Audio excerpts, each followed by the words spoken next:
प्रातः संकल्प की टीम देवरिया संसदीय क्षेत्र के दुदही में उपस्थित है और आप जो देख रहे हैं भीड़, कहीं ना कहीं एक उत्साह दिखाई दे रहा है।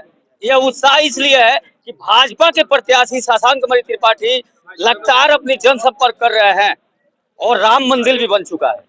और मैं ये बात इसलिए कह रहा हूँ कि 96 में पहली बार देवरिया संसदीय क्षेत्र में इनके पिताजी सांसद रहे थे, उसमें राम मंदिर की लड़ाई लड़ी जा रही थी और अब राम मंदिर बन चुका है।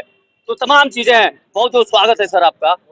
और लगातार जो इतना प्यार आपको मिल रहा है, तो कहीं ना कहीं एक आईआईटीएन और मैनेजमेंट मिक्स होने वाला है राजनीति में, तो कितनी खूबसूरत होने वाला है देवरिया। देखिए, आईआईटीएन तो हूँ और एमबीए भी हूँ, लेकिन अंततोगत्वा मैं भारतीय जनता पार्टी का कार्यकर्ता हूँ। तो जो मेरा चयन हुआ है उसमें भारतीय जनता पार्टी के कार्यकर्ता का सम्मान हुआ है।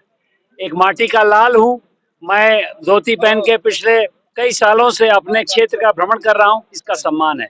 रही बात आगे हम लोग क्या करने वाले हैं और किस मुद्दे पे हमारे वोटर हमारा समर्थन करेंगे, वो स्पष्ट है। राम मंदिर तो बन गया है, लेकिन राम जी की आस्था को और राम राज को स्थापित करने के लिए जो शंखनाद मोदी जी ने किया है 22 जनवरी को, लगभग उसी का शंखनाद मैं यहाँ करने आया हूँ। मेरा बड़ा सौभाग्य है कि रामनवमी के दिन मैं देवरिया आया। बहुत जन सैलाब हुआ, जैसा कि आपने कहा, बहुत उमंग है। मेरा टिकट का चयन उस दिन हुआ जब मैं दतिया जा रहा था अष्टमी के दिन, और उस दिन माता गौरी के आशीर्वाद से और पीताम्बरी माता के आशीर्वाद से मुझे टिकट मिला है। तो कुछ अलौकिक तो हो रहा है, और अलौकिक में मैं समझता हूँ कि हो सकता है जैसे कि मोदी जी ने प्रण लिया कि पूरे देश भर में राम राज लाएं, अगले 25 साल में हम लोग मिलजुल के, मैं हूँ, सुरेंद्र जी हैं, इनके पिताजी गंगा सिंह जी जिनका आशीर्वाद मुझे हर समय मिलता रहता है, अध्यक्ष जी हैं, इन सबको मिल के हम लोग को आगे चल के राम राज्य लाना है, जिसमें रोजगार होना चाहिए, जिसमें अन्य चीजें होनी चाहिए। मेरा गला फंस गया।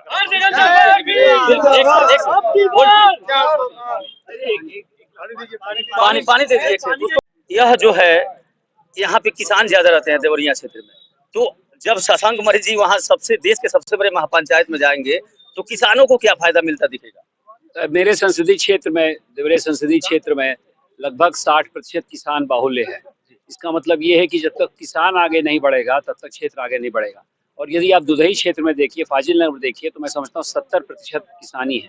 उसके लिए 2-3 मैं प्रयोजन कर रहा हूँ। यहीं से बहुत दूर गेंदा सिंह इंस्टीट्यूट बन रहा है, उसमें हम लोग शोध करेंगे कैसे अन्य चीज़ों पे भी शोध हो, सिर्फ गन्ने पे नहीं हो। वहाँ पर हम लोग अन्य चीज़ों, अब उसके 4-5 उदाहरण देते हैं। जलकुंभी पे शोध हो, वहाँ पर गुड़ पे शोध हो, वहाँ पर हम लोग हल्दी पे शोध करें, वहाँ पर कई चीज़ों पे शोध करें, मूंछ पे शोध करें। मूंछ से बहुत महिलाएं आजकल काम कर रही, लाखों का निर्यात हम लोग कर रहे हैं। तो मेरा ये मानना है कि किसानों की आय बढ़ाने के लिए, जो कि आदरणीय प्रधानमंत्री मोदी जी ने कहा है, दुगनी आय करने के लिए हमें कई चीज़ें करनी पड़ेंगी, जिसमें हम लोग यहाँ से उनको मार्केट से जोड़ेंगे। अब दुधई में आप मार्केट देख रहे हैं, लेकिन यहाँ का किसान अगर उसकी फसल तुरंत हम लोग उसको खरीदने के लिए मार्केट से जोड़ें, उसका फायदा होगा। किसान में जो किसानी के साथ साथ अन्य चीजें हो रही हैं, मुर्गी पालन एक है, मूंछ की उत्पादन है, हल्दी का उत्पादन है, कई ऐसी चीजें, पेपरमिंट की खेती है। आपको जान के ताज्जुब होगा कि मैंने यहाँ से आम अपने कुशीनगर एयरपोर्ट से निर्यात करवाए। छोटे थे, अभी बड़ा नहीं बन पाया है, लेकिन भगवान की कृपा होगी तो कुशीनगर एयरपोर्ट को भी हम लोग एक तरह से एक्सपोर्ट जोन बनाएंगे। इस प्रकार की सोच लेके मैं आया हूँ, लेकिन उसमें जनता का समर्थन चाहिए। मैं इस माध्यम से कहना चाहता हूँ कि आप लोग, सब लोग वोट करें।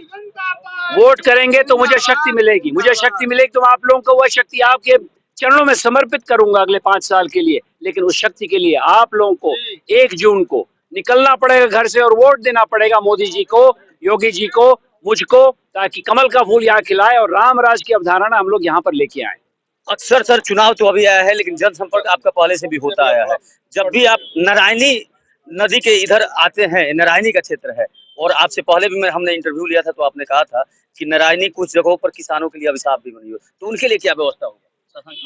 हाँ, पहली तो बात मैं ये कहना चाहता हूँ, ये आपके चैनल के माध्यम से पहली बार मैं कह रहा हूँ, किसी को मालूम नहीं है तो आप सौभाग्यशाली हैं, मैं भी सौभाग्यशाली हूँ कि नारायणी के निकट मैंने 1 एकड़ की जमीन देखी है व्यक्तिगत रूप से। मैं अपना घर बनवा रहा हूँ वहाँ पर, और देवरिया के साथ साथ, देवरिया तो मेरा घर है परपार में, जहाँ वट वृक्ष के बगल में है, यहाँ भी एक पीपल के पेड़ के बगल में मैंने वो देखा है, बहुत विशाल का पीपल का पेड़ है, उसके बगल में मैंने कुछ जमीन देखी है, वहाँ पर मैं अपना घर बनाऊंगा।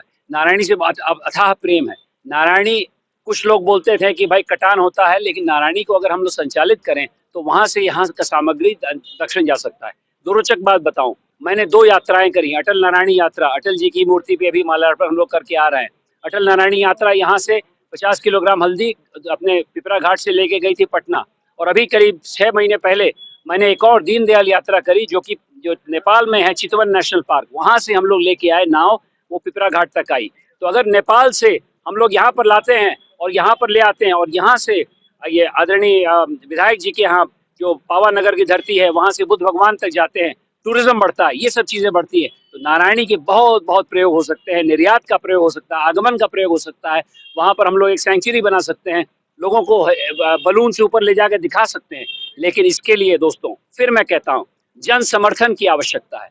यह काम मैं नहीं कर पाऊंगा यदि मुझे साधारण वोट मिलेंगे। यह काम उसी समय कर पाऊंगा जब असाधारण जनपद मिलेगा। आप सबको मैं प्रोत्साहित करना चाहता हूं कि मैं यहाँ पर चिन्ह लेके आ गया हूं, आदरणीय मोदी जी की सोच लेके आ गया हूं, लेकिन आप लोग को निकलना पड़ेगा अगले 40 दिन के लिए, और जनता के बीच में जाइए, मेरी बात को पहुंचाइए, ताकि हर घर में कमल का फूल खिले।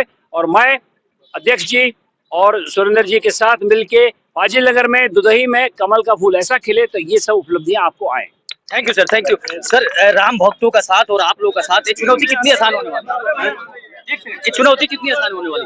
एक क्वेश्चन, बहुत आसान होने वाली है, कहीं कोई दिक्कत नहीं है।